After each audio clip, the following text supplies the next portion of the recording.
Last pass of corn 2024. Let's hope that we've been dumping a bag in here and there. Let's hope she holds up to this end row right here. Let's see.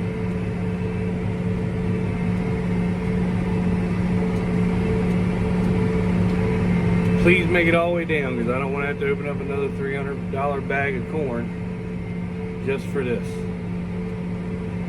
Come on, baby. Come on. Come on. Come on. Come on. Right here. Come on. All right. That's it. Good morning. It is Sunday. Came up here to the corn planter.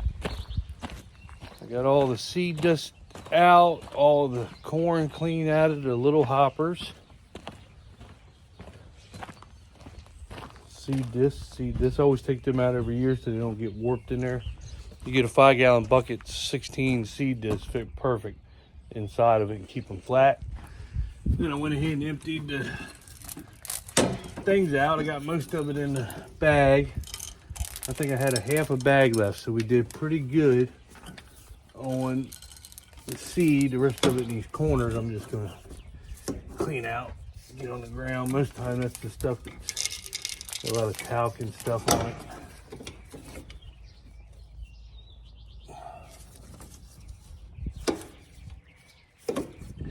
And yeah, so I'm not gonna wash it today. They're calling for rain tomorrow. See, this talc's up in the corner. It gets a little sticky, so calling for rain tomorrow. So I'd seed a couple of the bags so I could put some seed in, but like I said, we actually did pretty good this year. We ended up with a half a bag, and that's just from the hoppers. The tank was pretty much, even though I dumped them all, there pretty much was nothing in there but what you pretty much see me pull out. I'm gonna save the half a bag. I'll dump it in next year, see if it germinates. But they're calling for rain tomorrow. And I'm gonna let the planter, of course, see where I overflowed it one time. But I'm gonna let it kind of wash the tractor, give it a good little rinse first, and then I'll wash the planter up.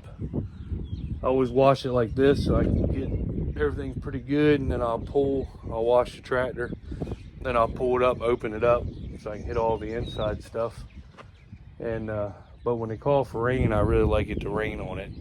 Now that I'm done, most time I put it away every night unless we're across town. But I really like it to get rained on, and it just kind of softens everything up, so when I go to pressure wash it, it makes it a lot easier job.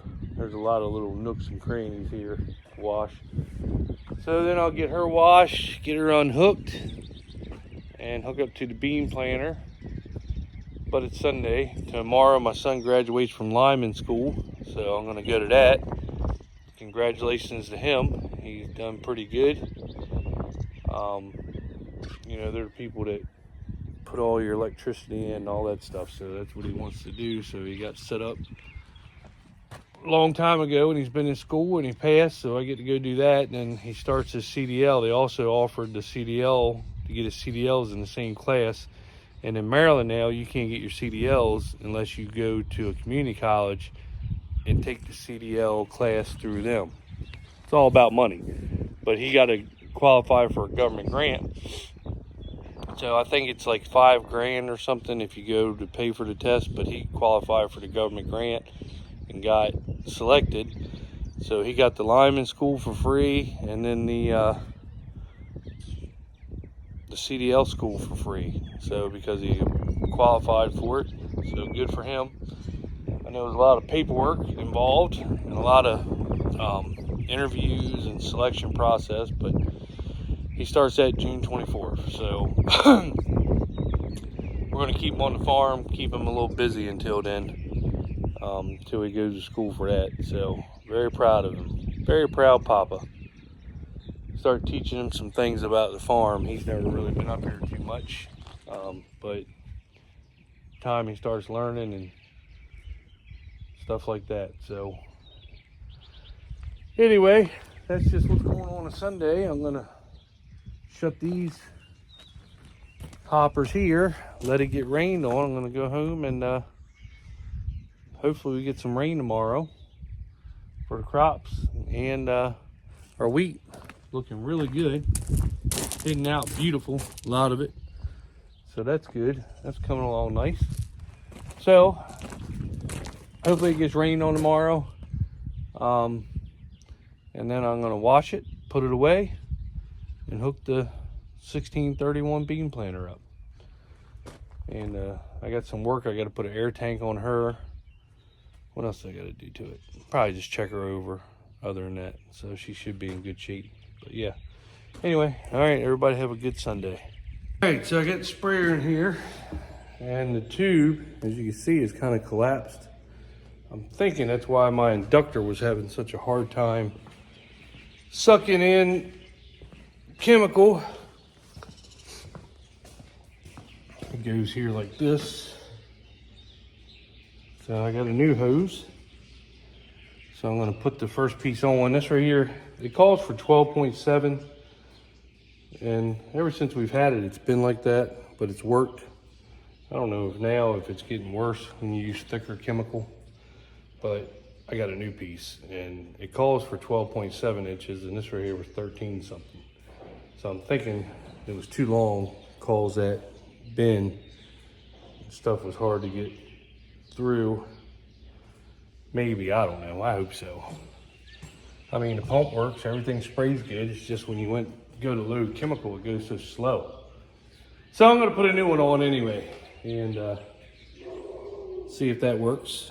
And you will see the result in a second. Morning, got the planter washed up, locked up. Get ready to put her away. I'm not gonna hook up to the bean planter right yet. I gotta work on the sprayer. I'm gonna pull it out, work on it, but get this unhooked. And went to my son's graduation yesterday. He graduated from lineman school from Warwick Community College. It's a program that they're putting on. Very good program. You know, we don't think of linemen as first responders, but one of the women there I was talking to, you know, when your power goes out, you got your freezers full, you got this, you need heat, whether it's wintertime or summertime for the air conditioner, but you know, when the power goes out, you're miserable, even if it's just for an hour. And you call them, and them guys come out in a storm, snowstorm, doesn't matter what it is, and they get it fixed. And I never really thought about it like that. I mean, how often do you lose power to think about it? But she was right. And I'll include in a video in here of guys climbing poles. They were doing like rescue things with the dummy, putting them down. A lot of fine young men. There was 8 of them. And they get you to be a lineman apprentice. You get hired around here and you're kind of like a step above already in your training. And it helps them overcome a lot of stuff. I think fears of going up in heights. I know my son, he wasn't sure, even though he's bow hunted in tall bow stands, you know, telephone pole all the way at the top, and you're rigged up, and they were making them climb them. You know, they weren't using bucket trucks. Them dummies are like 300 pounds, just dead weight. They were getting them to tie them up, lower them to the ground. Very impressive. I want to thank all the teachers, Warwick, I think it's the Virginia, Delaware, Maryland Co-op, Lineman Co-op that put this on. It's a grant. They also get their CDLs. I think that class starts next month, and it's all paid for through grants, but you do have to qualify. I know it was a lot of paperwork for my son to apply. He had to go through a bunch of interviews, and I think out of 20-some people he got chosen. They only took 8, and I think the first class was 7, and I think 6 of the guys already have jobs with the linemen around here, with the utility companies. But very impressive. The young men, the bunch of families were there. One of the coordinators asked if anybody had anything to say, and I guess, all these boys were anywhere from 18 to 22, I'd say. And when the coordinators asked if any of them had anything to say, the crowd, the parents or whoever, and a little 4-year-old kid stood up, and everybody almost teared up. He was like, my daddy worked really hard at this. He was up all night studying. He went to class every day. He sacrificed for mommy and me to do this, and we love him so much. And it was just so heartfelt. It's just a little 4-year-old boy. And you can see the dad, that one of the boys that graduated, he like to teared up, but that was sweet. That's one of them real moments that you look for in life. You don't see many of them nowadays with the way the world is, but it was a very good moment. Miss Eastern Shore Farmer, she couldn't be there because our other daughter was graduating college in West Virginia. So everybody was kind of graduating. Her last daughter, she graduates high school in 8 days, and then she's going to go to nursing school. So don't feel like you're getting older, but everybody's getting older, and these kids are growing up and becoming young adults and doing everything on their own. So I don't know, but good times. Let's hope the world gets better and everybody can thrive. See. Up next is Hunter Bilbrow.